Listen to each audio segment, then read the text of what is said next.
Zayn Malik, Liam Payne, Harry Styles, Lewis Tomlinson u Neil Horan huma 5 ġuventur segwiti minn miljuni ta' tfajliet. One Direction għandhom fans mad-dinja kollha, inkluż anke Malta. Big fan of One Direction. Yes, big fan. Yeah. Harry. He's kind and they're all equal, but Harry's kind of my favorite.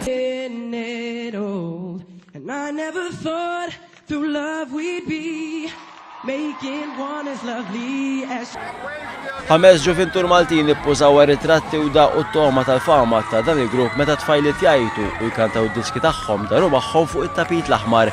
Kien hemm ukoll Planet Seed, grupp Malti li wara l-film daqqew il-kanzunetti ta' One Direction flimkien mal-entużjażmu tal-fans preżenti.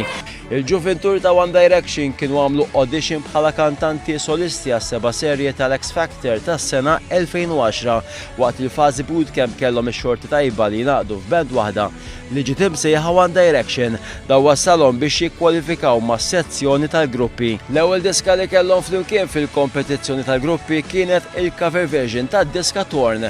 Dakinhar wieħed mill-ġurija Simon Cowell qal il-band flimkien jidhru konfidenti, kuntenti u grupp ta' ħbieb. Minn dal-grupp dew stili differenti li meta ta' għadhom flimkien jaqblu ħafna u ma spiċċaw fit-tielet post tal-final tal-X Factor bid-diska Forever Young.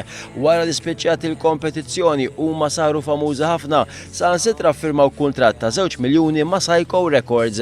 L-aktar diski popolari tagħhom huma What Makes You Beautiful, One Thing, Gotta Be You u Live While We're Young.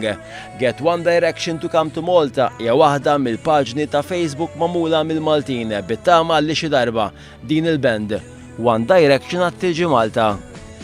One Direction. Hang on, we've got something here.